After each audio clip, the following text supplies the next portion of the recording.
बेलपत्री का वृक्ष आप खड़े होना आपके घुटने तक होगा। एक बेलपत्री का वृक्ष आपके कंधे तक होगा। एक बेलपत्री का वृक्ष आपके सिर से ऊंचा होगा। गौरी, कात्यायनी और महालक्ष्मी, तीन बेलपत्री के वृक्ष की अवस्था रहती है। कौन से बेलपत्री के वृक्ष से पत्तियों को तोड़ा जाता है? जम के बोलो जरा। कौन से बेलपत्री के वृक्ष से पत्तियों को लिया जाता है? गौरी से? बोलो जरा। नहीं। कात्यायनी से? नहीं। बेलपत्री की पत्तियों को लिया जाता है महालक्ष्मी से। किससे लिया जाता है? महालक्ष्मी से, जो तुम्हारे सिर से ऊपर हो, जिसकी छाया तुम पर पड़ रही हो। ऐसा वृक्ष बड़ा वृक्ष होना चाहिए, जिससे पत्ती को लेकर जब हम शंकर भगवान को समर्पित करते हैं तो लक्ष्मी को जब हम लेकर आते हैं और भगवान शंकर को जब देते हैं और उस पत्ती को हम वापिस जब उठाते हैं तो भगवान महालक्ष्मी को अपने घर में प्रदान कर देता है। ऐसी वृक्ष से पत्तियों को लेना चाहिए। पर आज के जमाने में लोग इतने समझदार हो गए, बड़े वृक्ष से कौन पत्ती तोड़ने जाए, छोटे छोटे वृक्ष लगे, उन छोटे से वृक्ष में से पत्ती तोड़ ली, छोटी सी पत्ती तोड़ ली। अरे शास्त्र कहता है, यहां तक वर्णन करता है शास्त्र, अगर आपके घर में तुलसी का पौधा छोटा है तो वो कुमार अवस्था का होगा। वो तुलसी का पौधा जब घेर घमोर हो जाता है तब अखंड सौभाग्य को देने वाला हो जाता है। उसमें से पत्तियों को उतारा जा सकता है, उसमें से आप कोपल को उतार सकते हो, उसमें से पत्ती को आप उतार सकते हो। उसी तरह बेलपत्री के वृक्ष में भी जो वृक्ष लक्ष्मी महालक्ष्मी का तुल्य हो, उसमें से आप बेलपत्र को उतार सकते हो। छोटे छोटे वृक्ष की पत्ती को तोड़ना ये उसमें का है जैसे छोटी अवस्था की कन्या के साथ में अपशब्द कहना, ताने देना या उसको आड़ा टेढ़ा कह देना।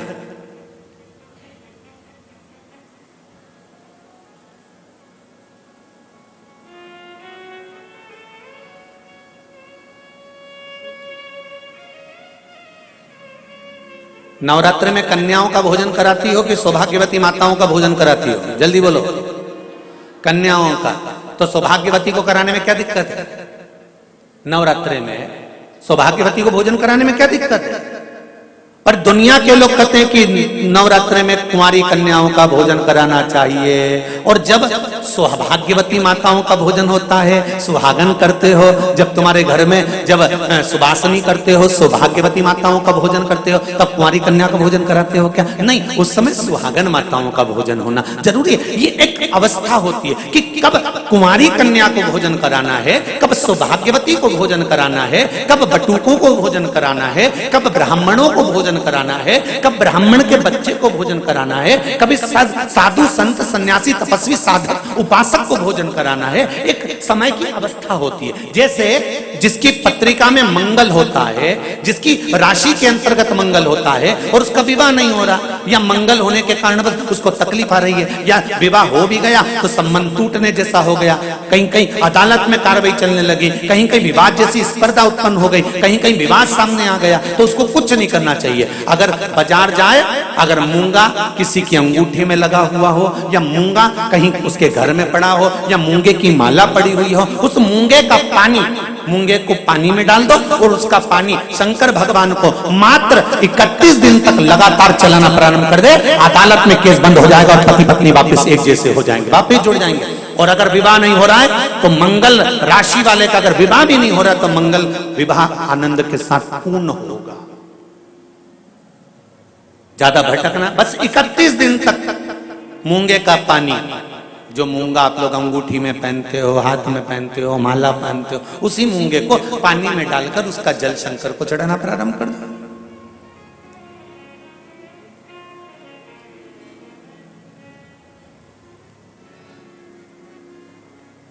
मूंगे के शिवलिंग का निर्माण किस देवता ने करा था? लिंग पुराण में आता है, शिव महापुराण में भी है। अगर आपके घर में गीता प्रेस गोरखपुर की शिव महापुराण की कथा हो तो उसमें भी पढ़िएगा कि किस किस देवता ने कौन कौन सा शिवलिंग का निर्माण किया है।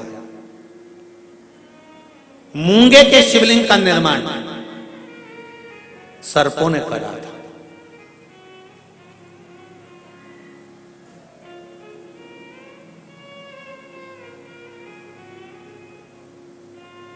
जब शिवलिंग का निर्माण हुआ, पूजन हुई, शिवजी ने आकर आशीर्वाद प्रदान करा, तब सर्पों ने केवल एक बात मांगी थी कि हमारी इन सर्प कन्याओं, ये सांप की बेटियां हैं, सर्प की बेटियां हैं, सर्प के पुत्र हैं, इनका विवाह कैसे होगा?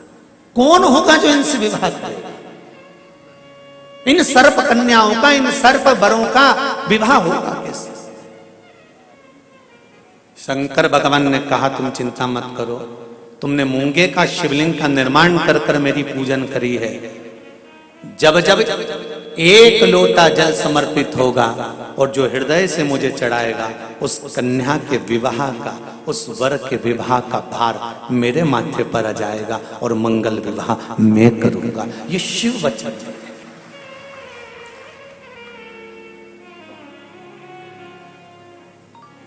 एक बहुत सुंदर सा प्रसंग है, जरा ध्यान दीजिएगा।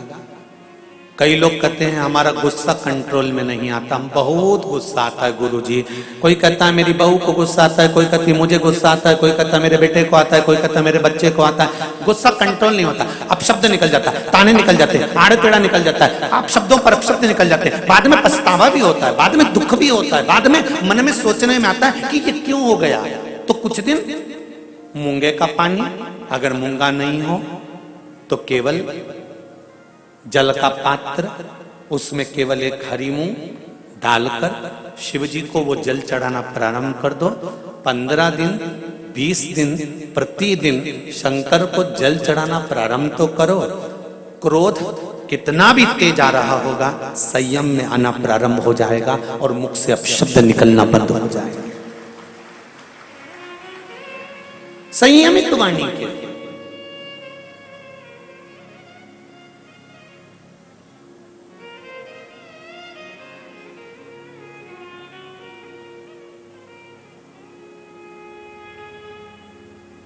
केवल शंकर भगवान की आराधना किस रूप में करना है, कैसे करना है, किस तरह से करना है, शंकर भगवान की पूजन किस रूप में करना है, किस तरह से करना है, हमको शिव महापुराण के माध्यम से ये सीखना है। क्यों? क्योंकि हम बहुत सी गलतियां करते हैं साहब। जरा जरा सी बात में अदालत में केस पहुंच जाता है, जरा जरा सी बात में पति पत्नी अलग हो जाते हैं, जरा जरा सी बात में भाई भाई अलग हो जाते हैं। कारण क्या है?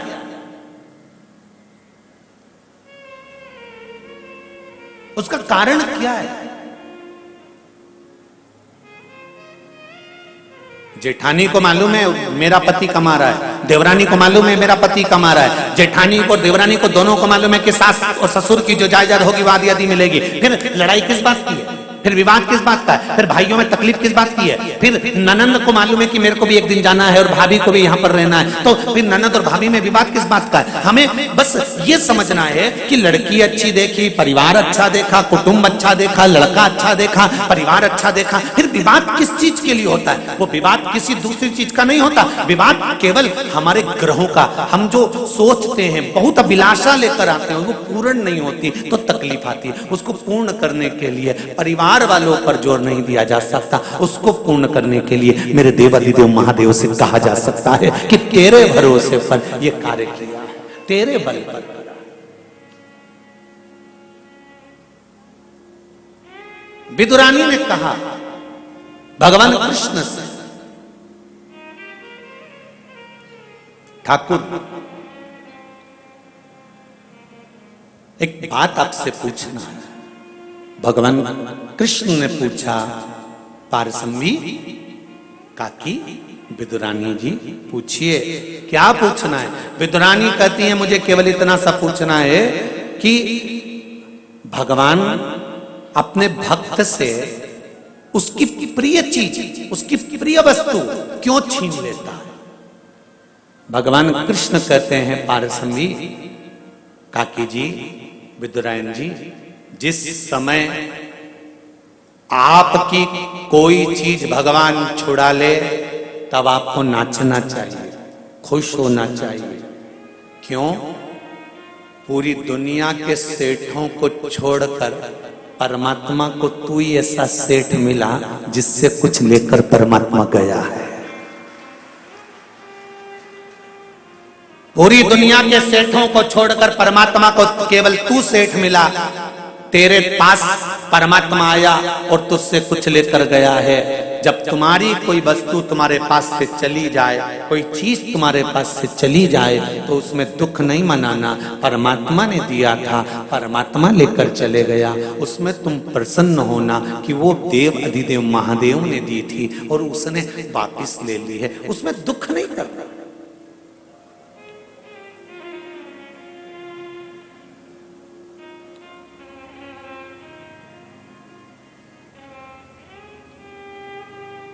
जब कोई मरता है ना तो घर के लोग रोते हैं, इनको कोई रुलाता है? अरे बोलो तो सही भाई, शादी में महिला संगीत में डांस करना है, नाचना है, तो उसकी तो प्रैक्टिस करना पड़ती है 15 दिन पहले। पर कोई मरे तो इतने सारे लोग आएंगे तो बैठ के रोना पड़ेगा, तो इसकी प्रैक्टिस कोई कराता है? अरे बोलो जम के कोई कराएगा? नहीं, इसकी प्रैक्टिस नहीं कराई जाती और रोने की प्रैक्टिस नहीं कराई जाती। पार्वती जी ने शिव जी से पूछा कि ये मरने के बाद परिवार वाले क्यों रोते हैं? शंकर भगवान ने कहा ये मरने के बाद परिवार वाले व्यक्ति के लिए नहीं रोते, वो इसलिए रोते हैं कि इतना भरा पूरा मेहनत कर कर कर चले गया, सब जोड़ कर छोड़ कर चले गया, जिंदगी के सुख के दिन आए थे और 2 रोटी सुख से नहीं खा सका, पूरी जिंदगी कमा कमा कमा कमा आखिरी में छोड़ा गया और फोटो पे प्लास्टिक के फूल की माला चढ़ गई। इसलिए रोना आ रहा है कि सब छोड़ कर चले गया, जो जिंदगी भर मेहनत करी। अब खुशी का समय आया था, अच्छा समय आया था, गोल्डन समय आया था और बड़ा सुंदर समय आया था, जिस समय खाने की समय था, एंजॉय का समय था, फुल एंजॉयमेंट जीवन को जीना था, उस समय पर जाने का समय हो गया। लोग आस्था पर कथा सुन रहे हैं, फेसबुक यूट्यूब पर सुन रहे हैं, प्रतिदिन हर पल हर क्षण हर घड़ी जितने दिन आपकी जिंदगी के हैं, ये मत सोचना कि परसों के दिन मैं अच्छे से ये कर लूंगा, मैं कल ये कर लूंगा, मैं नरसों ऐसा कर लूंगा, मैं 8 दिन बाद ऐसा कर लूंगा, मैं 15 दिन बाद ऐसा कर लूंगा। नहीं, शिव महापुराण की कथा कहती है काल करे सो आज कर। जिंदगी का कोई ठिकाना नहीं, श्वास का कोई भरोसा नहीं, इस मनुष्य देह का कोई ठिकाना नहीं, कब जाना पड़ जाए। इसलिए रोज प्रतिदिन सुबह से उठने के बाद अपनी दिनचर्या को ऐसे जीना कि कल का दिन आए कि नहीं आए, आज ही फुल एंजॉयमेंट, खूब जोरदार छोटी मोटी करके डेंटिंग पेंटिंग करके खाया पिया मौज करा और अपनी जिंदगी को मस्त जिए, रो कर नहीं। नहीं तो सुबह से उठे और रोकर जिंदगी जी रहे हो। बहू ने ऐसा कह दिया, सास ने ऐसा बोल दिया, देवरानी ने ऐसा कर दिया, नंदन ने ऐसा कर दिया, तुम्हारे भाई ने ऐसा कह दिया, तुम्हारे बंधु ने ऐसा कर दिया, काका जी ऐसा बोल रहे थे, रिश्तेदार ऐसा बोल रहे थे, फूफा जी ऐसा बोल रहे थे। नहीं, सुबह से उठो और चेहरे पर स्माइल हो और मुख पर श्री शिवाय नमस्तुभ्यम हो। घर के लोग भी कहें बहू आज बड़ी प्रसन्न दिख रही है, तो कह देना शिव महापुराण की कथा में जीने का तरीका सीख लिया है, कब मर जाऊं ठिकाना नहीं, इसलिए रोज एंजॉयफुल जीना चाहती हूं, अपनी जिंदगी को फुल एंजॉयमेंट के साथ जीना चाहती हूँ, कब मर जाऊं इसका क्या ठिकाना। इसलिए जोरदार जोरदार हम ये भी नहीं कहें कि बहुत सोना चांदी पहनो, तुम तो तुम्हारे पास जो अच्छी अच्छी साड़ी रखी हो उनके पटली लगा लगा के अच्छी जोरदार पहनो, क्योंकि सब धरी की धरी रह जाएगी, बाद में दूसरे पहनेंगे, तुम ऊपर क्या पहनोगे? फिर ऊपर जाके क्या याद करोगी? यमराज से कहोगी ये यमराज वंश मोर,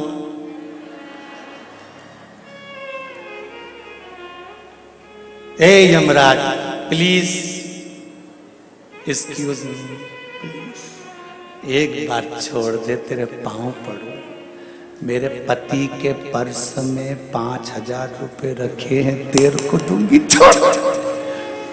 यमराज के चल रही है लीला। अरियो कमला चल, सुने।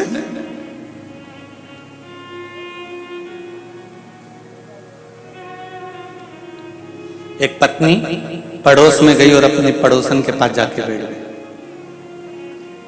पड़ोसन ने कहा, तेरा मुंह क्यों उदास है?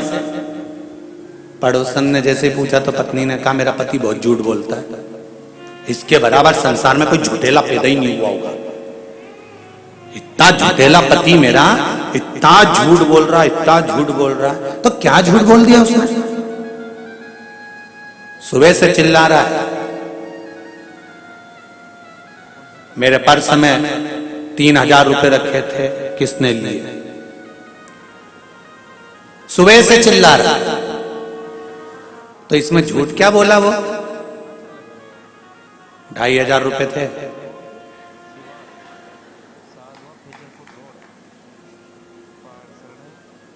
मैंने खुद पर्स में से निकाले, 2,500।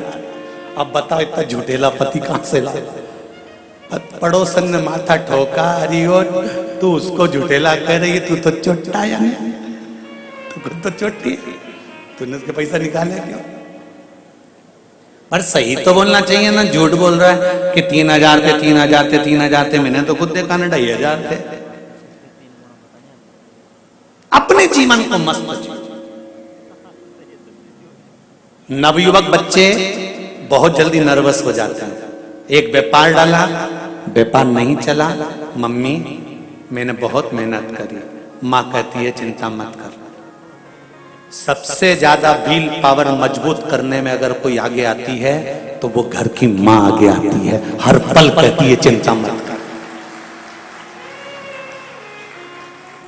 लोग कहते हैं माता पिता का जिंदगी में होना क्यों जरूरी है? शिव महापुराण की कथा कहती है अगर माता पिता हैं तो कार्तिक के तारकासुर को मार सकता है अगर शंकर और पार्वती हैं। गणेश जी भी दुष्टों का संहार कर सकते हैं अगर शंकर पार्वती है। अशोक सुंदरी भी संहार कर सकती है अगर शंकर पार्वती हैं। घर में जब तक बुजुर्ग माता पिता रहते हैं बच्चों का विल पावर मजबूत करते रहते हैं। घाटा लग गया ना, कोई बात नहीं, चिंता मत करना, मेरे पास में थोड़ा पड़ा है, चूड़ा ले जा, बेचिया, कर्जा निपटा दे, चिंता मत करना, फालतू की चीज मत सोचना। हो गया ना, जमीन पड़ी है ना गांव में, वो बेच देंगे, चिंता मत करना। एक माँ और एक पिता अपने बच्चों का विल पावर मजबूत करते रहते हैं। हर पल कोई संत, कोई साधु, कोई सन्यासी, कोई तपस्वी, कोई साधक, कोई उपासक अगर दुनिया में कोई है तो वो आपके घर में रहने वाले बुजुर्ग माता पिता हैं। ये संत, साधु और सन्यासी से कम नहीं है, ये किसी ब्राह्मण और संत से कम नहीं है। हर पल अपने बच्चों का विल पावर मजबूत करते हैं। मेरा बच्चा बोलता नहीं है, बहू कहती है ये 2 साल का हो गया, बोलता नहीं है। माँ कहती है चिंता मत कर, छोटा है ना, अभी तो रुक तो जा, धीरे धीरे सीख जाएगा, बोलेगा, चिंता मत कर। माँ उसका विल पावर मजबूत करती जाती है।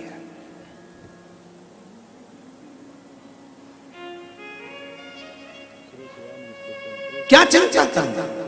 अब सौंप दिया इस जीवन का सब भार तुम्हारे हाथों में, हे हार तुम्हारे हाथों में और जीत तुम्हारे। प्रतिदिन अपनी जिंदगी को भगवान शंकर की कथा कर रही है। भगवान कृष्ण विदुरानी जी से कह रहे हैं, पार्संदी से कह रहे हैं, काकी माँ ध्यान रखना, प्रतिदिन अपनी जिंदगी का ऐसा जीना कि ये जीवन फिर आए कि ना आए। खूब खुश होकर एंजॉयफुल जीवन जियो। 1 लोटा पानी शंकर को चढ़ा दो, 3 बार ताली बजा दो, बम बम भोले बोल दो, श्री शिवाय नमस्तुभ्यम बोल दो। ये वो मंत्र है शिव महापुराण का, ये मूल मंत्र है शिव महापुराण का। हॉस्पिटल में भी अगर कहीं का पड़ा है और मंत्र का जाप कोई कर रहा है तो उस मंत्र का फल तुरंत देखेगा।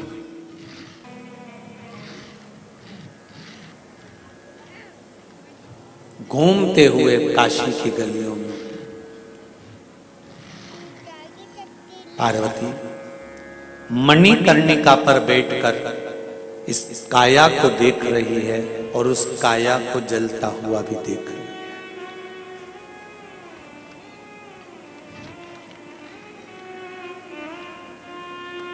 चालीस साल, 50 साल, 60 साल, 70 साल, 80 साल, 90 साल, 100 साल, एक दिन तो उस परमात्मा के सामने मिलना तो होगा ही, जाना तो होगा, मिलन तो होगा ना। तो क्यों रोकर जिंदगी निकालें? पार्वती जी शंकर जी से पूछ रही हैं, शंभो बाबा मृत्यु लोक में जन्म लेना जाना है, ये साधारण सा प्रश्न है।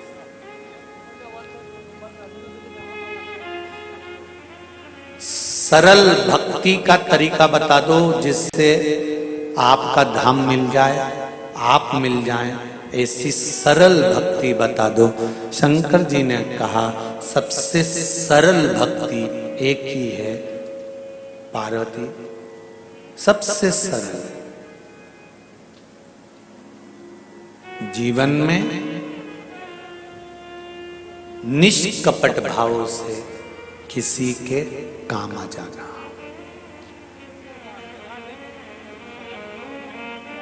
एक बहुत पहले भजन चलता था, शायद आप लोगों ने सुना होगा, कभी प्यासे को पानी पिलाया नहीं, बादू अमृत पिलाने से क्या फायदा, कभी गिरते हुए उठाया नहीं, बाद आंसू बहाने से क्या फायदा।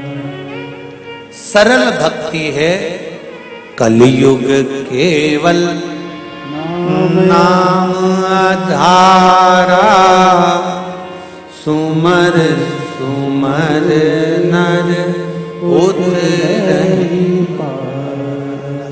सरल भक्ति है मेरा नाम जप कर निष्कपट भाव से किसी के काम आ जाना, किसी की सेवा में तल्लीन हो जाना, बिना मांगे, बिना कुछ प्राप्ति के।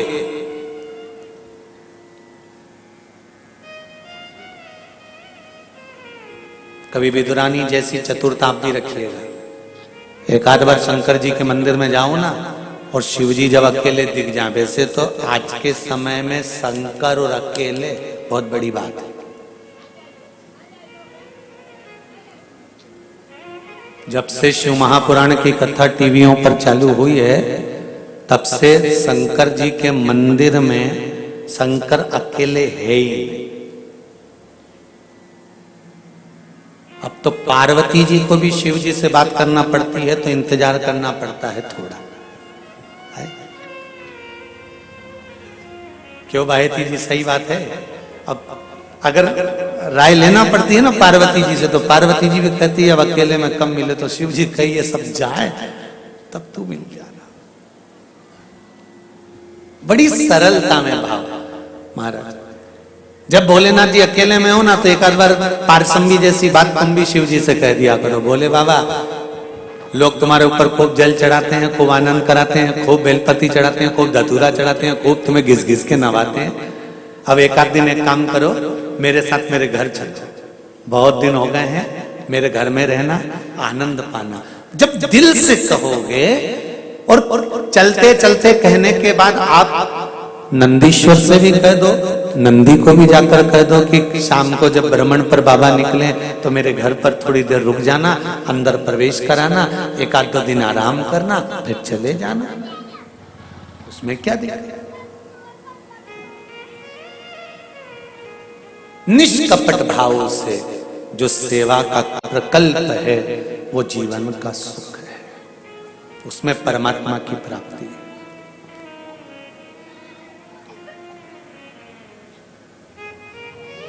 मत जाओ किसी तीर्थ में, घर में अगर बूढ़े माँ बाप हैं तो उनकी सेवा कर लेना ही बद्रीनाथ और केदारनाथ के बराबर है। उनकी सेवा कर लेना ही बहुत है।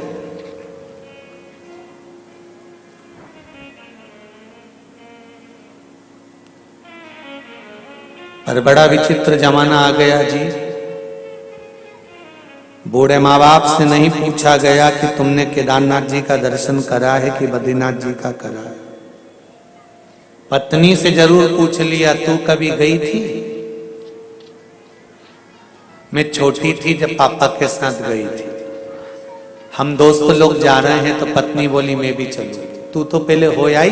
नहीं मैं तो चलूंगी। गई, दर्शन भी किया। एक बार दिल से आप उनसे भी कर सकते थे, घर के बुजुर्गों से, कहाँ इनका स्वास्थ्य ठीक नहीं रहता, इनको कहाँ लेकर डोलेंगे, कहाँ लेकर जाएंगे, मत ऊपर लेकर जाना केदारनाथ और बद्रीनाथ तक, हरिद्वार की पौड़ी तक तो ले जा सकते थे। पापा मम्मी के लिए 2 लोग छोड़ देते, हरिद्वार को हम दर्शन कर आते हैं, आप ऊपर जाएंगे, ठंडक पड़ रही है, घोड़े पर बैठ पाए ना बैठ पाए, दर्शन कर पाए ना कर पाए, श्वास चलती है, तकलीफ होती है, इसलिए नीचे ही दर्शन। और अगर हरिद्वार तक भी नहीं जा रहे तो आप पिताजी और माताजी से इतना तो कह सकते हो कि आप घर में रहना, शिव की आराधना करना, भगवान की भक्ति करना और आशीर्वाद दो कि हमारी यात्रा मंगलमय हो, क्योंकि आपके आशीर्वाद के बिना ना तो बद्रीनाथ मिलेंगे ना केदारनाथ मिलेंगे। तुम्हारे आशीर्वाद के बिना ना तो मुझे बद्रीनाथ मिलने वाले हैं ना केदारनाथ मिलने वाले हैं।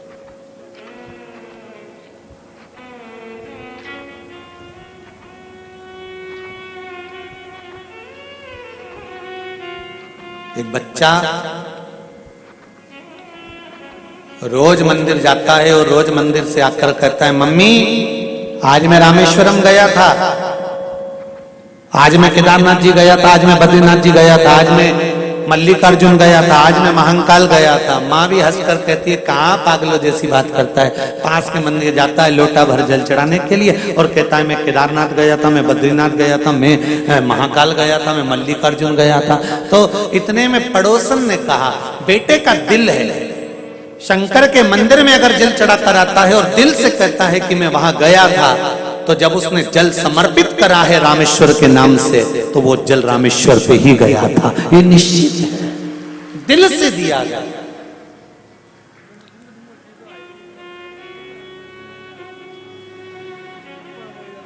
नौ ग्रह में से एक ग्रह है मंगल,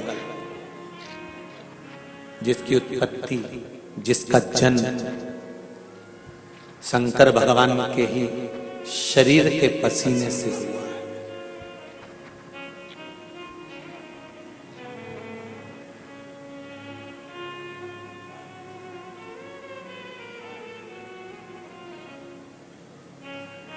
और इस मंगल को ठंडा करने वाला कोई दूसरा नहीं है।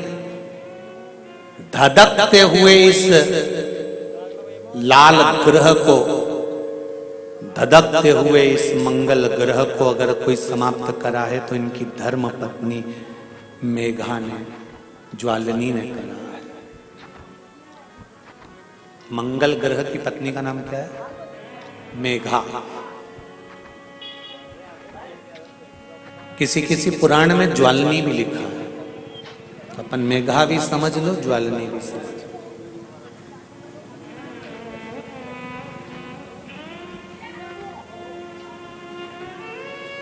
बहुत क्रोध है, बहुत क्रोध मंगल, क्योंकि इसके जन्म का जो समय है ना वो बड़ा विचित्र है। मंगल के जन्म का जो समय है वो बड़ा विचित्र है। जिस समय पर अंधकासुर बड़ा उपद्रव मचा दिया, जिस समय पर अंधकासुर ने बड़ा उपद्रव मचाया, बहुत उपद्रव मचाया,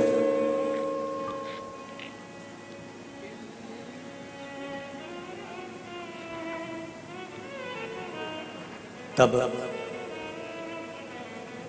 अंधकासुर का उपद्रव देखा नहीं गया, और अंधकासुर जब उपद्रव मचाने में तल्लीन हो गया, सब देवताओं को नष्ट करने लगा, हर तरह से उपद्रव मचाने लगा।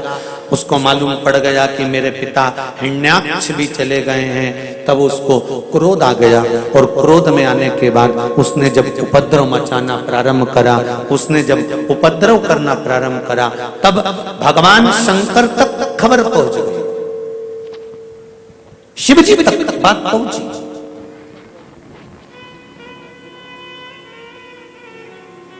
कि ये अंधकासुर जो आपके द्वारा जन्मा है, अंधकासुर का जन्म कब हुआ था?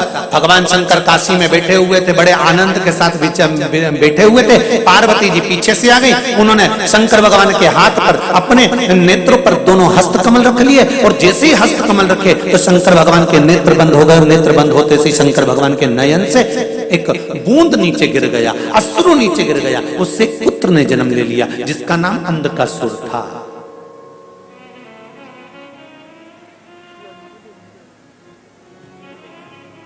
एक पुत्र ने जन्म लिया, वो अंधकासुर था। पार्वती जी ने उसको पुत्र की तरह रखा। शंकर भगवान ने कह दिया पार्वती इसको उठाकर समुद्र में डाल दो। पार्वती डालने को तैयार नहीं हुई। खूब समझाया माता पार्वती को, पर पार्वती मानी नहीं। शंकर भगवान को क्रोध आया, पार्वती ये तुम्हारा पुत्र नहीं है। पार्वती जी कहती हैं आपके द्वारा जन्मा है तो मेरा पुत्र ही तो है। शिव जी ने समझाया, पार्वती मानने को तैयार नहीं। तब शंकर भगवान ने पार्वती जी के हाथ से उस पुत्र को लेकर समुद्र में फेंक दिया।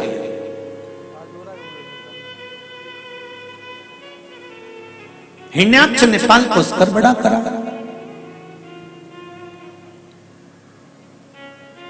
समय आया, ब्रह्मा जी का तप करा अंधकासुर ने, और वर प्राप्त करा ब्रह्मदेव से कि मुझे वर दो कि मैं मरूं नहीं। तो ब्रह्मा जी ने कहा मृत्यु निश्चित है, मरना तो पड़ेगा। फिर वही वाली बात आ गई, बादाम खाओगे तो भी मरोगे, नहीं खाओगे तो भी मरोगे, पार्लर जाओगे तो भी मरोगे, नहीं जाओगे।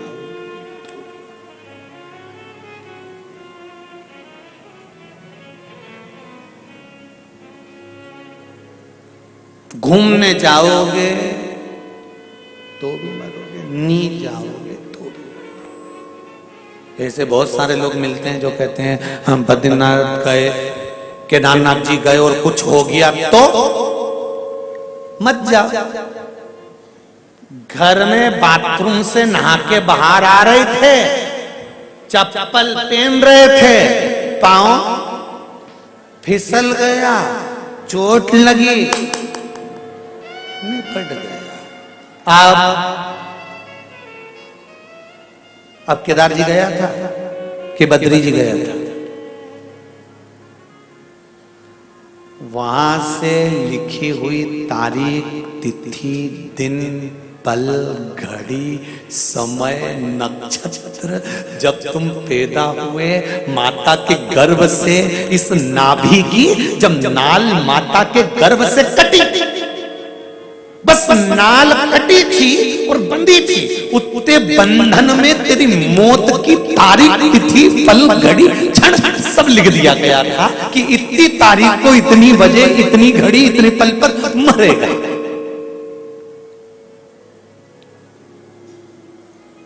निश्चित हो गया। कोरोना जैसी महामारी आई, कई बुजुर्ग तो घर में बैठे रहे और जवान की जवान निकल नहीं।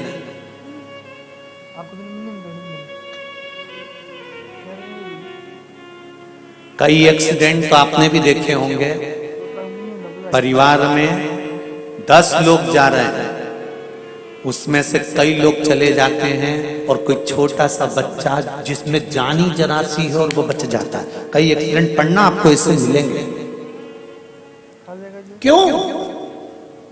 जो लिख दिया उसको कोई टाल नहीं सकता।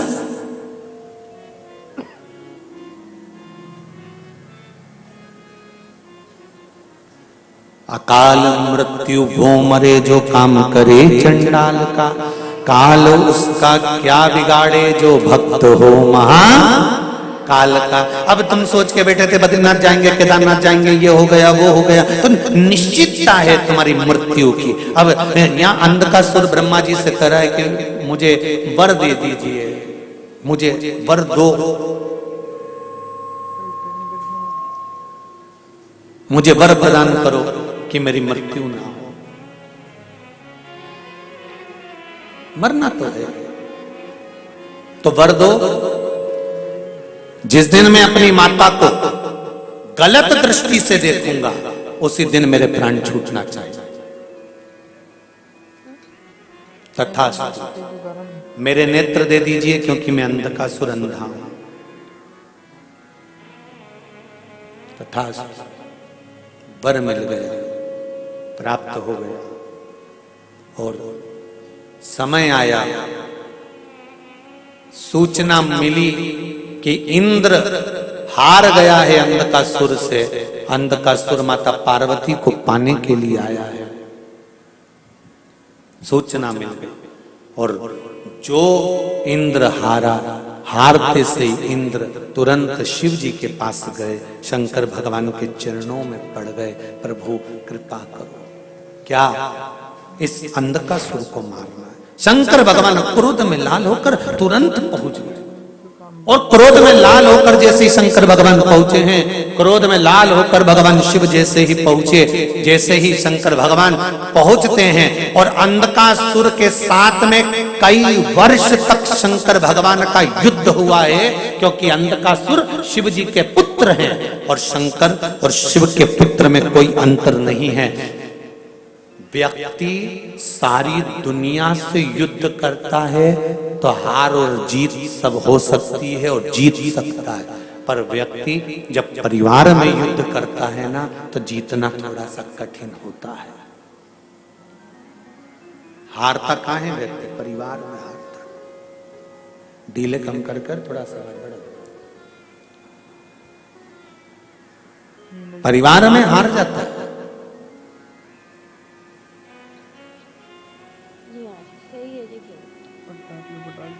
अभी आपको कथा में कहा मंगल ग्रह को अगर कोई शांत कर सकता है तो उनकी धर्मपत्नी मेघा और ज्वालनी ये ग्रह को हमने कई बार देखा है। जो ज्यादा बहुत सूरमा बनते हैं ना, बहुत ज्यादा, जब इनका ब्याह हो जाता है ना तो इनका जब सूरमापन है ना, पत्नी आंखों में लगा लेती है। अच्छे सूरमा बना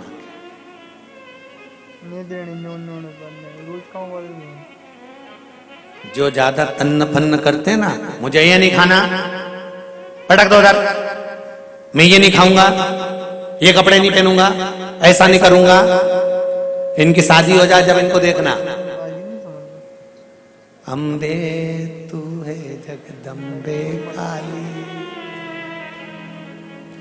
जय हो हैदराबाद वाली, हम सब उतारे तेरी। फिर चुप शांत एकदम।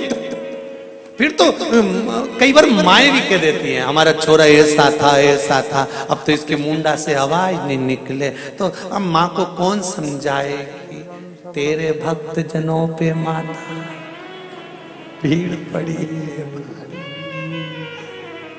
और दानव दल पर टूट पड़ी है, आके शेरा वाली बोले क्या?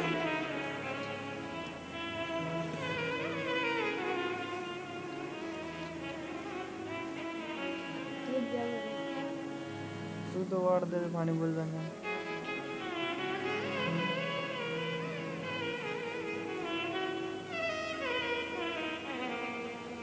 जय हो प्रभु, धन्य है। शिव पुराण कर रही है।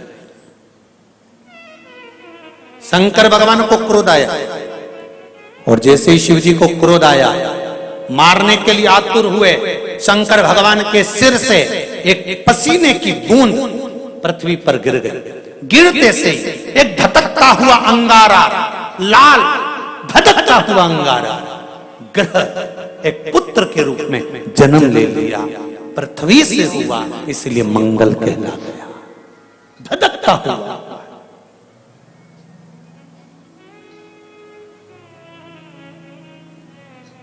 पर अंधकासुर अभी नहीं मरा है, अंधकासुर की मृत्यु अभी नहीं हुई है। हर हर महा, अंधकासुर की मृत्यु अभी नहीं हुई।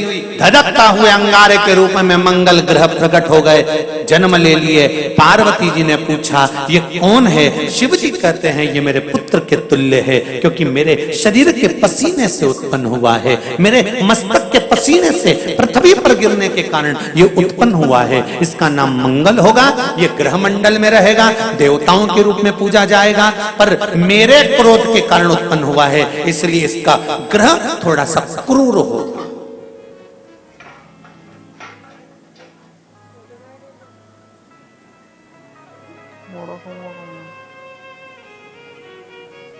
एक बात बहुत ध्यान से सुनिएगा,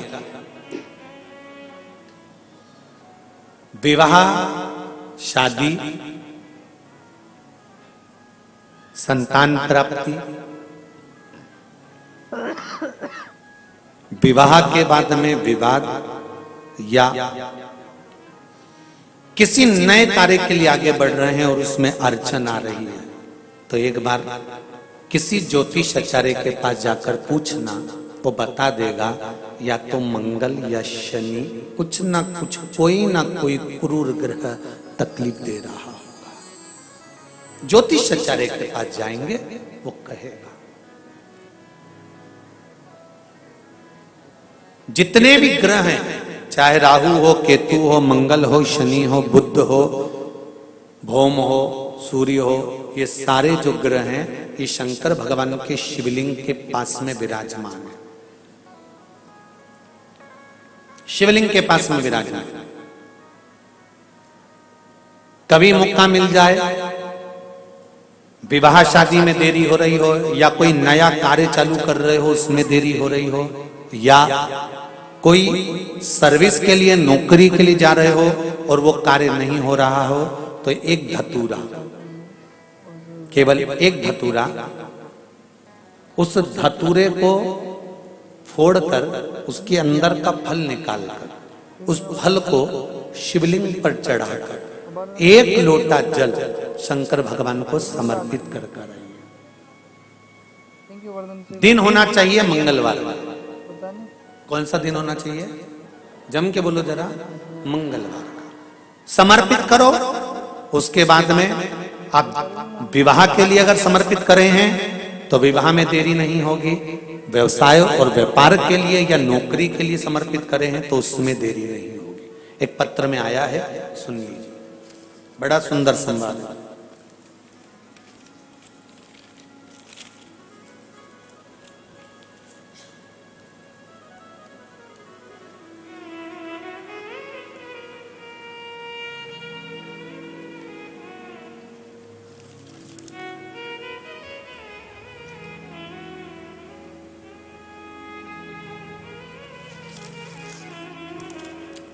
श्री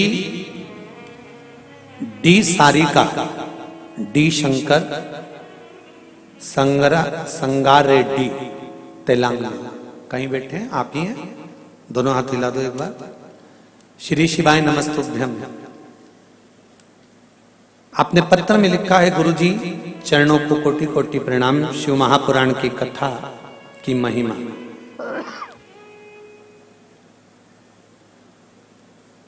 क्या क्या बताऊं? शिव पंचायत कथा से हमने, जो शिव पंचायत कथा हुई थी, आप लोगों ने भी टीवी पर श्रवण करी होगी, उस कथा से हमने सुना था। उस समय पर हमने एक बोर डालते समय का उपाय करने से हमने बोर करवाया और उसमें पानी की मात्रा नहीं थी, तो वो उपाय करा। बाबा की कृपा से पानी 85 फीट को आ गया। 5 बेलपत्र पानी के तांबे के लोटे का डालकर धतूरे वाला प्रयोग का स्मरण किया और शिव की कृपा से वो जल 85 फीट पर अच्छा मीठा जल प्राप्त हो गया। ये शिव की कृपा है। बैठिए रेड्डी जी, बैठिए। हर हर महादेव। श्री डी सारिका डी शंकर संगार रेड्डी तेलंगाना से। ये शिव की उपासना, ये शंकर की करुणा। आप अगर दिल से कर रहे हैं कोई उपाय, आप भगवान शंकर की आराधना अगर दिल से कर रहे हैं, भगवान शिव की आराधना आप हृदय से कर रहे हैं, तो ये निश्चित है कि शिव दिल से सुनेगा जरूर। तेरा ही दिया मैंने खाया पिया है, तेरा शुक्रिया है, तेरा शुक्रिया है। मुझे भोले बाबा ने बहुत दे दिया है, तेरा शुक्रिया है, तेरा शुक्रिया। शिव आराधना का फल, शंकर की स्तुति का फल, केवल शिव की आराधना के लिए एक लोटा जल शंकर को राजी करने का सबसे सुंदर तरीका। अंधकासुर मरा नहीं, प्राण छूटे नहीं, फिर युद्ध हुआ। 1000 वर्ष तक अंधकासुर के साथ शंकर भगवान का युद्ध हुआ है।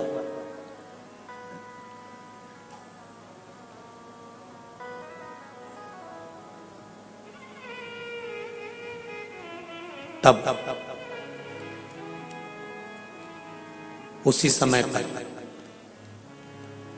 मंगल ग्रह को क्रोध आ गया कि मेरे पिता शिव युद्ध कर रहे हैं और मैं बैठा हूं। शंकर भगवान ने देखा कि अंधकासुर भी एक ऐसा असुर है कि इसके भी अगर शीश कटता है तो रक्त गिरता है, तो रक्त से अंधकासुर का बेटा उत्पन्न हो जाता है। एक पुत्र अंधकासुर का उत्पन्न हो गया जिसका नाम था कनक दानव। क्या नाम था? कनक दानव। कनक दानव को जैसे देखा तो भगवान शंकर ने मंगल को इशारा करा, जाओ इस कनक दानव का संहार करो। कनक दानव का संहार करने के लिए मंगल दौड़ कर गए, धधकते हुए अंगारे की तरह टूट पड़े। कनक मर गया। अंधकासुर को और क्रोध आ गया।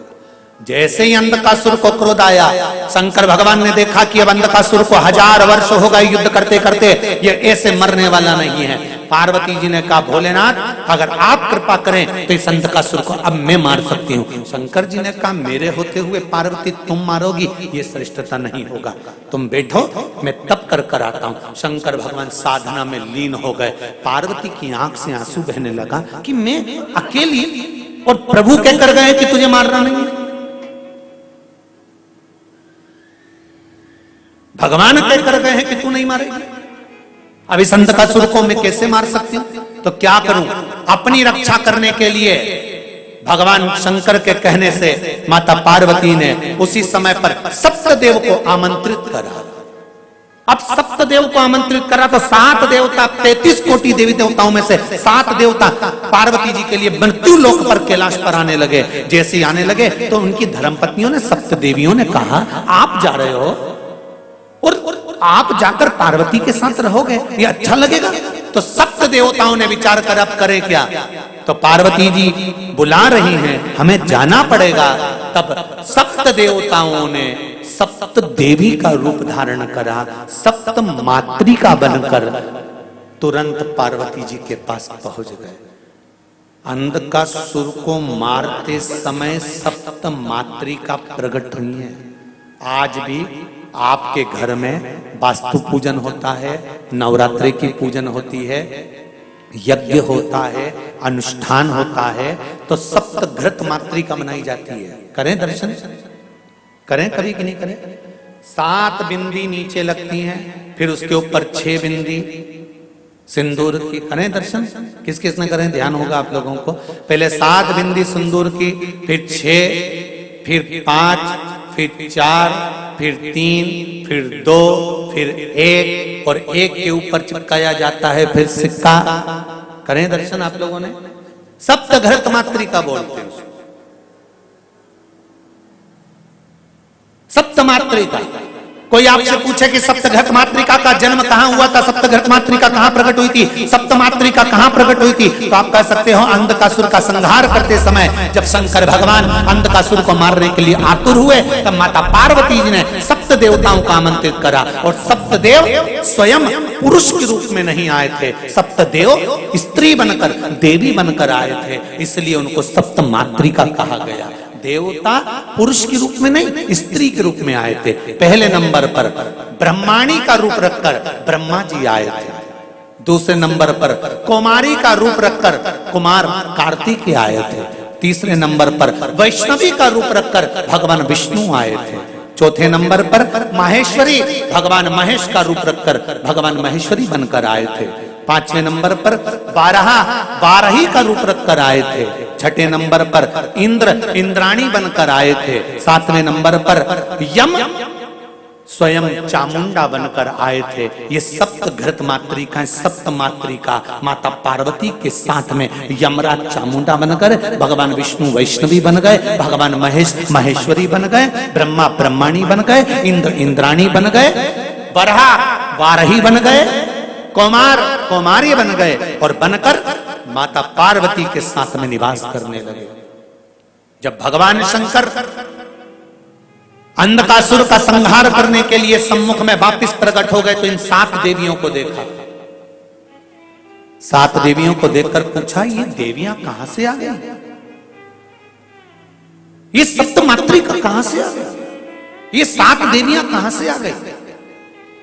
तब देवताओं ने आकाशवाणी कर कर कहा, भोले बाबा ये देवियां नहीं देवता हैं, पर पार्वती के साथ में पुरुष कैसे रह सकता था, इसलिए इन्होंने देवी का रूप रख लिया है।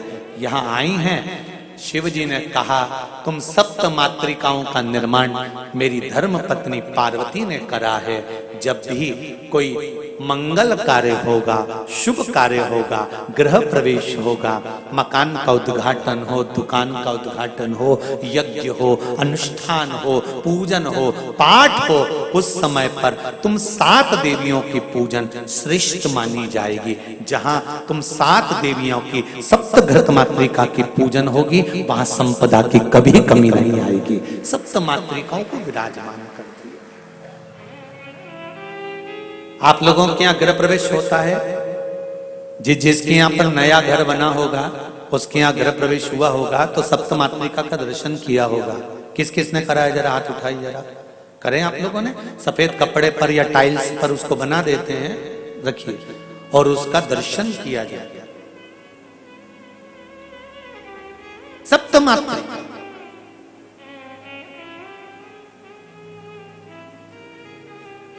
कहते हैं ब्राह्मण सिंदूर में गाय का घी घोलकर, भैंस माता का नहीं और डब्बे का नहीं, गाय का, जम के बोलो जरा, गौ माता, गौ माता के दूध से मक्खन से निर्मित घी को घोलकर ब्राह्मण देव जब सप्त मातृका का निर्माण करते हैं तब ब्राह्मण का हृदय प्रसन्न होना चाहिए।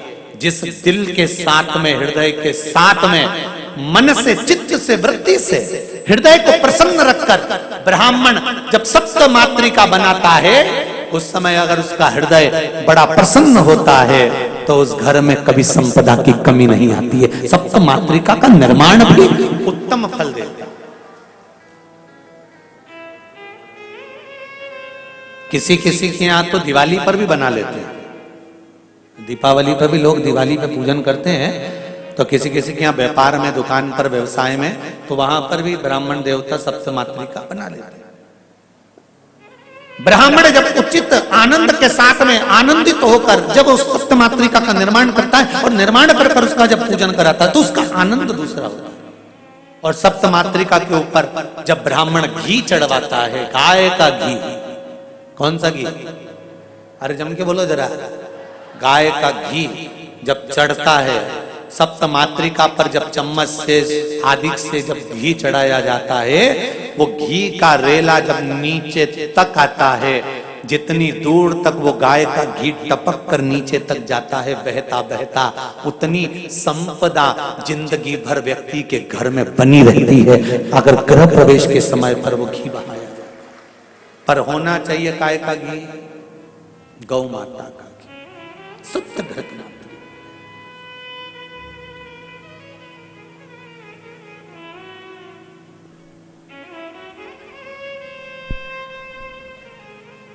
गौ माता के घी का बड़ा महत्व है जी, बहुत ध्यान देना। साल में, वर्ष में 2 बार या 3 बार गौ माता के दूध से निर्मित, वो भी देसी गाय हो, आज के जमाने में देसी गाय भी मिलना मुश्किल है, देसी गाय के द्वारा निर्मित घी दरवाजे के बाहर, अगर तुम्हारे घर में बहुत अशांति हो रही है, क्लेश हो रहा है, घर में शांति नहीं है, तो गाय के घी की एक बिंदी भी अगर दरवाजे के बाहर मात्र अशोक सुंदरी वाली जगह पर घी को लगाकर उस हाथ की बिंदी को दरवाजे पर लगा दिया जाता है, तो घर में से क्लेश समाप्त हो जाता है। जैसे कहते हैं ना, मेरे को अच्छा नहीं लग रहा, बेचैनी हो रही है, मुझे ऐसा लग रहा है कुछ बुरा होने वाला है, घर में अशांति हो रही है, मन अच्छा नहीं लग रहा, मेरा रहने का मन नहीं कर रहा, बाहर निकलो तो अच्छा लगता है, घर में जाओ तो अच्छा नहीं लगता, व्यापार में काम अच्छा नहीं लग रहा, व्यापार अच्छा नहीं चल रहा, जिसके मन में लगता है कि मेरे मन से मुझे अच्छा नहीं लग रहा, मन में अशांति लग रही है, मन में अच्छा नहीं लग रहा, उसको देसी गाय का घी अशोक सुंदरी वाली जगह, अशोक सुंदरी वाली जगह जानते हो ना सब लोग? सब लोगों को मालूम है अशोक सुंदरी वाली जगह?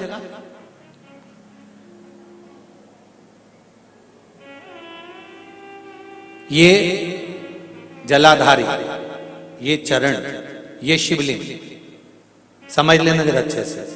शिवलिंग, ये गोल जो भाग है, ये माता पार्वती जी का स्थान, ये जो चरण है जहां से पानी बाहर बहता है, राइट भाग में गणेश जी, लेफ्ट में कार्तिकेय जी।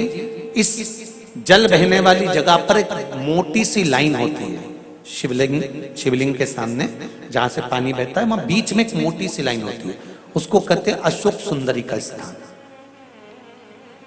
शंकर भगवान के जितने बच्चे हैं सब शिवलिंग के आसपास में, अशोक सुंदरी बीच में, शंकर भगवान की 5 लड़कियां ऊपर, जया, विषहरा, सामरीवारी, दौतली, देव, गणेश जी, कार्तिकेय। तो अशोक सुंदरी वाली जगह पर गौ माता के घी का लेपन करने के बाद उस बिंदी को अगर वर्ष में 2 या 3 बार भी आप अपने दरवाजे के बाहर मात्र बिंदी स्वरूप लगाएंगे, तुम्हारी पेंटिंग खराब नहीं होगी जरा सी बिंदी लगाने से, घर की डिजाइन भी खराब नहीं होगी, मात्र एक उंगली लगा दी, टच कर दी, उतने से मन को आनंद की अनुभूति होती है। जिसको लग रहा हो कि मेरे मन को अच्छा नहीं लग रहा, बेचैनी हो रही है, वो आज भी कर देख लेना और पत्र लिखकर भेज देना 7 दिन के अंदर, बेचैनी बंद हुई कि नहीं हुई, मन को अच्छा लगना प्रारंभ हुआ कि नहीं हुआ।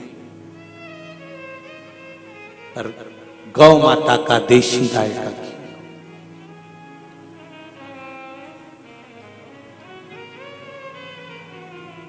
बड़ी प्रसन्नता है। हैदराबाद में तो बहुत गौ माता की बहुत गौशालाएं हैं और सब में बहुत सुंदर व्यवस्था, बहुत सुंदर सेवाएं चल रही हैं। हैदराबाद की गौशालाओं का दर्शन बड़ा सुंदर है महाराज, चाहे वो शमशेरगंज की हो, चाहे वो अन्य जगह की हो, कबूतर खाने के पास की हो, बड़ी सुंदर व्यवस्था और बड़ी सुंदर सेवा है। और धन्यवाद दूंगा आप सबको जो आप निरंतर गौ माता की सेवा में तल्लीन है। बहुत बहुत साधुवाद। हैदराबाद की कथा में एक बात तो जरूर कहूंगा कि हैदराबाद वालों को दिखावे की जरूरत नहीं पड़ती, जो करते हैं वो दिल से करते हैं, यहाँ दिखावा नहीं है। हैदराबाद वालों का ये पहले भी, जब कई साल पहले जब हम आए थे शमशेरगंज गौशाला में, गौ माता का जब मंगल विवाह कराया था उस समय पर यहाँ पहुंचना हुआ था। बड़े दिल से कथा का आनंद, दिखावे का क्रम नहीं, जो करना है हृदय चित्त से आनंद से भगवान की अभिनव भक्ति को धारण करते हुए भाव के साथ करना। बीच में फिर भूतड़ा जी की यहाँ कथा हुई, वहां का भी स्मरण रहा। बड़े बड़े दिल से आनंद से जो करना है मन से, दिखावे का कोई काम। महाराज सप्त मातृका प्रकट हो गई। शिव जी ने कह दिया मैं तुम्हें वर प्रदान करता हूं, देव तुल्य हो तुम, देवताओं का स्वरूप धारण कर कर देवी के रूप में आई हो तुम सब पूजनीय होगे। और तब अंधकासुर के संहार करने के लिए शंकर भगवान फिर अग्रण्य आ गए। अब क्या देखते हैं कि शिव जब आगे आए और जैसे ही अंधकासुर को फिर मारा तो अंधकासुर का रक्त बहने लगा, पृथ्वी पर जाने लगा। जैसे ही जाने लगा शंकर भगवान ने अब पार्वती को आमंत्रित करा, पार्वती तू योगेश्वरी बनकर जा। अंधकासुर को मारते समय कितने सारे देवी देवता प्रकट हुए हैं वो देख लीजिए। मंगल ग्रह अंधकासुर को मारते समय प्रकट हुआ, सप्तमातृका अंधकासुर को मारते समय प्रकट हुई, और मां पार्वती का एक स्वरूप योगेश्वरी अवतार माता पार्वती का अंधकासुर को मारते समय प्रकट हुआ। भगवान शंकर ने जैसे त्रिशूल उठाया, उठाकर अंधकासुर के जैसे उदर में दिया, तब रक्त बहने लगा। तब मां योगेश्वरी प्रकट हो गई, कटोरा हाथ में रखा, रक्त झेलने लगी कि कहीं फिर अंधकासुर प्रकट ना हो जाए। और उसी समय पर अंधकासुर को शंकर भगवान ने त्रिशूल पर तान दिया, और त्रिशूल पर उसको सीधा की सीधा तान कर फिर की जैसे शिव जी घुमाने लगे। घुमाते घुमाते घुमाते घुमाते 10,000 वर्ष बीत गए। शंकर भगवान ने फिरकी जैसा उस अंधकासुर को घुमाते रहे। अंधकासुर के उदर में त्रिशूल फंसा हुआ था, उदर में त्रिशूल लगा हुआ था। अंधकासुर केवल आसमान में त्रिशूल के ऊपर घूम रहा था। घूमते घूमते पानी भी गिरा, वायु भी चली, अंगार भी पड़ा, गर्मी भी पड़ी, ठंड भी पड़ी। अंधकासुर का शरीर पूरा की पूरा मांस टुकड़े टुकड़े होकर गिरता गया। केवल कंकाल था और उस कंकाल में प्राण था। देखिए, मंगल ग्रह के जन्म की कथा कोई साधारण नहीं है। अंधकासुर का मात्र कंकाल और कंकाल उसमें प्राण है।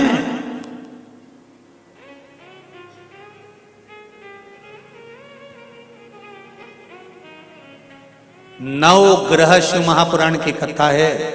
जितने लोग आस्था पर सुन रहे हैं, फेसबुक यूट्यूब पर सुन रहे हैं, बड़े सावधानी से सुनना। जितनी भी कथा आप लोग सुनते हैं, ये पुराणों की बड़ी रोचक रोचक कथाएं सुनते हैं। शायद पहले सुनी कि नहीं सुनी, पर उसका स्मरण करिएगा एक एक शब्द पर। कंकाल पड़ा हुआ है, प्राण है उसमें, प्राण विराजमान। और जब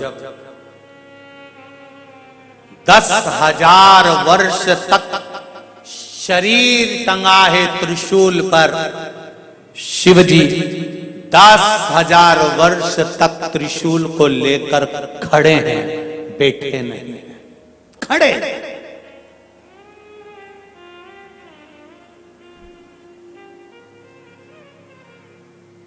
बहुत सुंदर संवाद है, बहुत ध्यान देना। कई लोग कहते हैं शिव जी के मंदिर में जितनी भी मूर्ति मिलती है शिवलिंग के रूप में क्यों मिलती है? फिर कहूंगा, पूरी पृथ्वी को जहां से खोदना चाहो वहां से खोदो, शंकर और कंकर सब दूर मिलेगा। मेरा शिव हर जगह पर प्राप्त होगा। ढूंढो तो,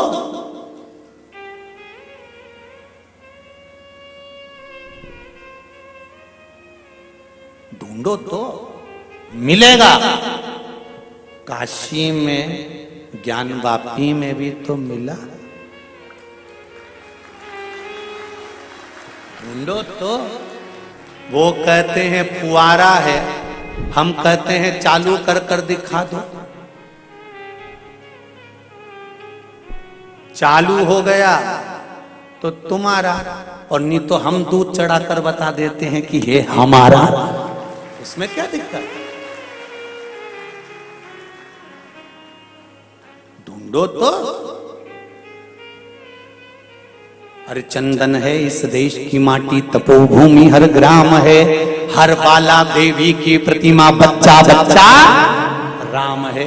जिसके सैनिक समर भूमि पर गाया करते गीता है, उसी माटी के हल के नीचे खेली करती सीता है। या तो सर्वस्व शिव है।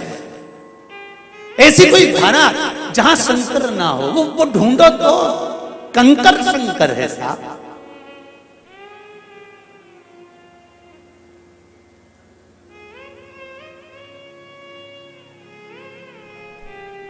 जब ब्रह्मा और विष्णु ने शंकर भगवान के शिवलिंग की उत्पत्ति करी थी, शिव महापुराण का विद्येश्वर संहिता, अगर आपके पास में पोथी नहीं है तो गीता प्रेस गोरखपुर की मंगवा कर पढ़ना। शिवलिंग की उत्पत्ति करी थी जब ब्रह्मा और विष्णु ने। पहला शिवलिंग जब प्रकट हुआ था, पहला शिवलिंग प्रकट होते से इतने विशालतम शिवलिंग को जब देखा था तो ब्रह्मा और विष्णु ने विचार करा था इस शिवलिंग को कहां रखेंगे। शिवलिंग को जब रखने का प्रसंग आया तो शंकर भगवान के शिवलिंग के टुकड़े टुकड़े करे गए, खंड करे गए। और स्कंद पुराण में, शिव पुराण में उन खंडों का वर्णन आता है। काशी खंड, रेवा खंड, ये शिवलिंग के ही शिव स्वरूप का वर्णन है। किसी ने पूछा ये खंड टुकड़े क्यों, तो कह दिया पूरे मंडल जितना भूमि है, जितनी पृथ्वी है, सारी पृथ्वी पर शंकर का ही निवास होगा। केवल शिव ही निवासी है इस भूमंडल। कंकाल त्रिशूल पर है। एक आंसू उस कंकाल से नीचे गिरा, एक आंसू शिव की जटा पर गिरा। जटा पर गंगा थी, गंगा ने उस आंसू को बाहर फेंका, शिव के अधर पर आया, अधर पर आंसू आया तो गंगा का आंसू, गंगा का जल तो मीठा होता है, ये तो नमक युक्त है। शिवजी ने पूछा कौन रोया है गंगा? गंगा कहती है ऊपर अंधकासुर रोया है। अंधका? शिवजी ने ध्यान लगाकर पूछा अंधक क्यों रोता है? अंधकासुर कहता है आप मुझे क्षमा नहीं करेंगे पिताजी, मैं पुत्र हूं आपका, गलती हो गई थी, 10,000 वर्ष भुगता हूं, क्षमा कर दो, अपनी सेवा में लगा लो। तेरे पास अब मांस नहीं बचा शरीर में। अंधकासुर कहता है मांस नहीं चाहिए, मेरे शंकर की सेवा चाहिए। शिवजी कहते हैं आजा नीचे, मैं तुझे भृंगी बना देता हूं। शंकर ने अपना गण भृंगी बना दिया, अपने दरवाजे पर बिठा दिया। वो अंधकासुर आज भी भृंगी बनकर, शंकर का गण बनकर शंकर के साथ रहते हैं। उस भृंगी का दर्शन करना, कभी भागवत, कभी आप दर्शन करें फोटो में तो भृंगी चित्र का दर्शन करना कि भृंगी के शरीर पर मांस नहीं है, हड्डी का कंकाल है। पूछे कोई कि इसकी हड्डी का कंकाल कैसे हो गया, अंधकासुर की पूरी कथा सुना देना। त्रिशूल पर 10,000 साल तक भ्रमण करता रहा, शरीर पर कुछ नहीं बचा था, केवल हड्डी बची थी। उस हड्डी को भी शंकर ने सेवा में ले लिया और अपना गण बनाकर विराजमान कर दिया। वो शिव होता है जो हमेशा गलतियों को क्षमा करता रहता है। कितनी गलती करेगा पुत्र, फिर भी क्षमा कर देता है। वो शिव है। वो भृंगी बन गए अंधकासुर, जिनको सेवा में लिया है मेरे शंकर भगवान ने। साधारण नहीं है महाराज।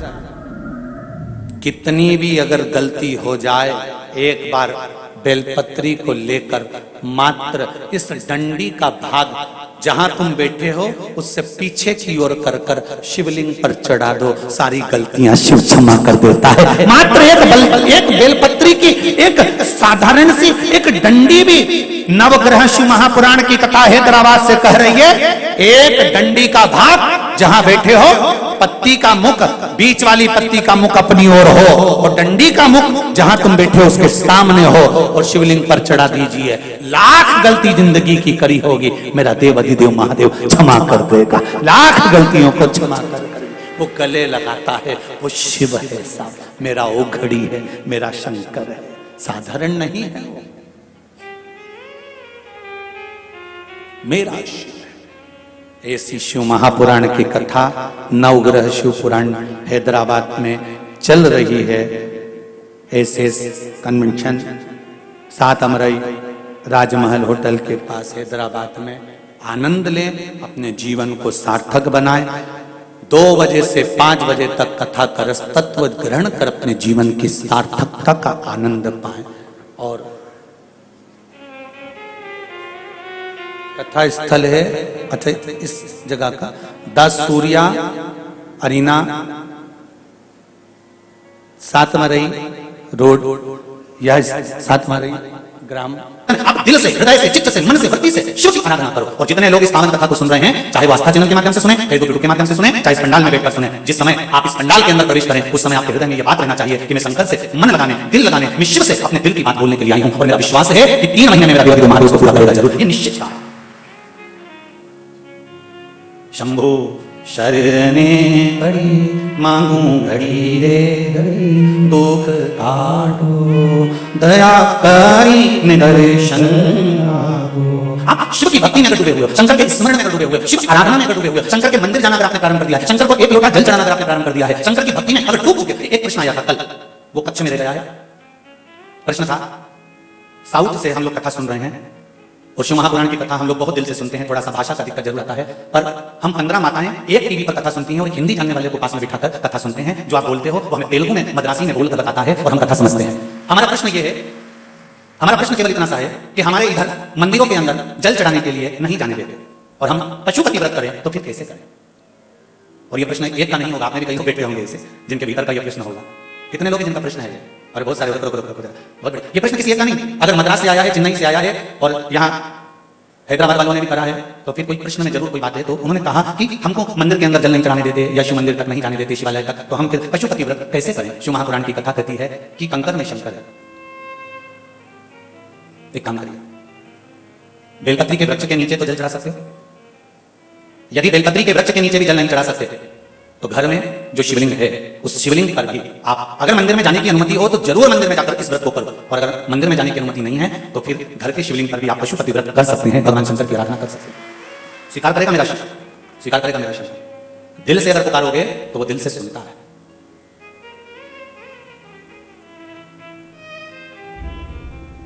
कितना सुंदरता है कि मंदिर के अंदर भी नहीं जा सकते तो मंदिर के बाहर से भगवान का दर्शन कर लो, मंदिर के बाहर से भी दर्शन ना मिले तो उसकी चौखट का दीदार कर लो, चौखट पर भी नहीं जा सकते तो मंदिर के शिखर का दर्शन कर लो, शिखर दर्शनम सर्व पाप नाशनम, शिखर का दर्शन हो जाए उतना ही बहुत है। और वो भी ना मिले तो जिस गली में मेरा शंकर का मंदिर हो उस गली से निकल कर ही चले जाना, उतने में भी तुम्हारा कल्याण निश्चित है। मात्र उसके द्वार से निकल कर चलेगा,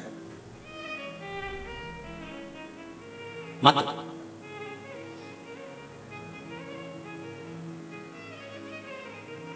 कोई कथा है, मेरे महबूब में चांद नजर आता है। शिव महापुराण कहती है कि मेरा महबूब तो एक ऐसा है जिसके मस्तक पर ही चांद रखा नजर आता है। कोई साधारण हो सकता है शिव? तुझे मैं दिखता है यारा, मैं क्या करूं? शंकर के एक एक कंकर में मेरा शिव नजर आता है, कंकर के अंदर शंकर नजर आता है। जब उसके जिस गली में, जिस नगर में, जिस मोहल्ले में, जिस क्षेत्र में, जिस कॉलोनी में जहां शंकर का मंदिर है उसके सामने से निकल कर जाने पर भी सुख की अनुभूति हो जाती है। भगवान स्वीकार कर लेता है कि इसने मेरे मंदिर का मात्र दीदार ही कर लिया, दर्शन ही कर लिया, बहुत है उतना, बहुत।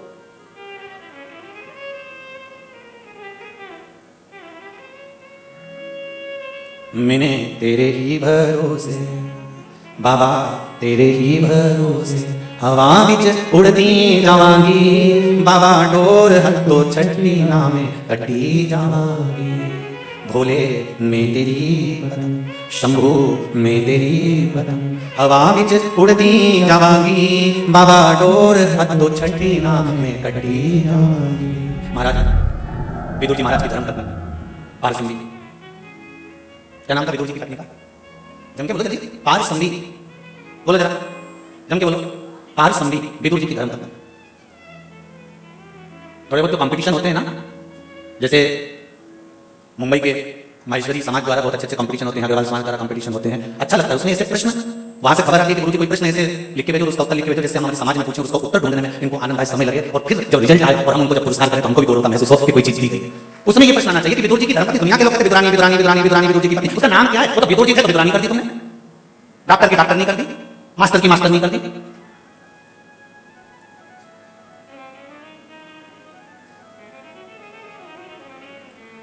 अब विदुर जी की विदुरायन कर दी, पारसमणी विदुर जी की धर्मपत्नी। प्रतिदिन एक बेल वृक्ष के नीचे जाती थी, कंकर उठाती थी बेल वृक्ष के नीचे रख देती थी और एक लोटा जल जो घर से लेकर जाती थी स्मरण करती करती करती करती करती करती शिव को चढ़ाकर आ जाती थी। एक बार पारसंगी ने जब जल चढ़ाकर लौट कर आई तो विदुर जी ने पारसंगी से पूछ लिया, विदुरायन से पूछ लिया, आज तुमने भगवान शंकर से क्या मांग लिया कि इतनी प्रसन्न दिख रही हो? कई लोग कहते हैं टीवी के सामने बैठकर आस्था चैनल पर कथा सुन रहे हैं और गुरुजी बोलते हैं 3 महीने में पूरी हो जाएगी, तो क्या टीवी के सामने बैठकर दिल से कथा सुनने पर पूरी होती है? तो वो बहन जी से पूछना, उन्होंने भी हमको यहाँ नहीं देखा होगा, ना हम उनको मिले होंगे, टीवी के माध्यम से कथा सुनी होगी और वहीं पर बैठकर मांगा होगा। दिल से कहो तो तुलसीदास जी कारागार में बैठकर जब हनुमान चालीसा की रचना करते हैं तो बंदर टूट पड़ते हैं अकबर के उस नगर में और तुलसीदास जी को कारागार से मुक्त करना पड़ता है। कारागार के अंदर बैठकर भगवान का भजन करा, राम जपा, शिव जपा, कृष्ण जपा, तो भगवान वहां भी आ गए। एक चींटी, छोटी सी चींटी कहीं तब भी जाती है और परमात्मा का भजन करती है तो परमात्मा आते हैं। हाथी का पांव अगर में पकड़ लिया तो परमात्मा आते हैं। 7 ताले में बंद होकर भी आप भगवान को पुकार रहे हो और दिल से पुकार रहे हो तो परमात्मा मिलेगा। जब भगवान की भक्ति अगर दिल से कर रहे हो तो वो सुनेगा, जब मिलेगा। आप में से कई लोग ऐसे भी होंगे जिन्होंने शिव जी से विनती करी होगी कि हमारे हैदराबाद में शिव महापुराण की कथा जरूर हो जाए, और बाबा ने सुनी कि नहीं सुनी? अरे बोलो तो जरा, सुनी ना हैदराबाद वालों? दिल से सुनी और बाबा सुना, कथा हुई, बाहरी परिवार को बाबा ने कृपा करी और बाहरी परिवार ने ये कथा का आयोजन रखा। कहीं शिव कृपा हुई, शंकर की करुणा हुई। देख जाओ, शिव कृपा होती है, शिव करुणा करते हैं, तब कोई सुख अनुभव होता है। आज पारसंगी तुम इतनी खुश हो, विदुर जी विदुरायन से कह रहे हैं आज बड़ी प्रसन्न दिख रही हो, क्या मांग लिया आपने बाबा से? विदुरायन कहती है, पारसंगी कहती है, जो किसी ने नहीं मांगा वो मैंने मांगा। दुनिया के लोग मंदिर में जाते हैं तो भगवान से कहते हैं भगवान मुझे ये दे दो, भगवान मुझे वो दे दो। विदुरायन कहती है आज मैंने भगवान से कह दिया कि जो तुम्हारा सबसे श्रेष्ठ भक्त हो, जो तुम्हारी आराधना दिल से करता हो, उसकी सेवा करने का मौका मुझे दे दो। पारसंगी कहती है जो तुम्हारा श्रेष्ठ भक्त हो, जो तुम्हारी सेवा दिन रात करता हो, दिल से करता हो, दिखावे से नहीं, हृदय चित्त से करता हो, उसको मुझे सेवा का मौका दे दो। भगवान विदुर जी महाराज को हंसी आ गई और विदुर जी ने कहा विदुरायन से, घर में कुछ भी तो नहीं रहता, तू क्या देगी उन शंकर के भक्त को? सेवा करने वाले को भी तो सेवा की जरूरत पड़ती है, तो क्या प्रदान करेगी? तो विदुरायन कहती है, पारसंगी कहती है, जब मौका मिलेगा तब सोचेंगे। इनको ये नहीं मालूम था कि शंकर का गुणगान करने वाले, शिव की भक्ति में डूबने वाले, शिव की सेवा करने वाले कोई दूसरे नहीं होंगे। विदुर जी को मालूम नहीं था कि दुर्योधन ने 56 भोग बनाकर रखे थे, ढेर सारे पकवान बनाकर रखे थे, और जिसके घर में वीआईपी पार्टी होती है व्यक्ति वहां जाना पसंद करता है, पंगत में भोजन करना पसंद नहीं करता। अगर भगवान कृष्ण चाहते तो वीआईपी पार्टी में चले जाते, भगवान कृष्ण चाहते तो दुर्योधन के घर चले जाते, भगवान कृष्ण चाहते तो 56 भोग खाने चले जाते, भगवान कृष्ण चाहते तो 56 मेवा पकवान पाने के लिए चले जाते, पर उन्होंने 56 भोग त्याग दिए। और जो विदुरानी ने मांगा था कि शिव के सेवक शंकर के भक्त की सेवा मुझे करने का मौका मिले, और कृष्ण दौड़कर विदुरानी के घर चले जाते हैं, ये शिव कृपा से मिलता है।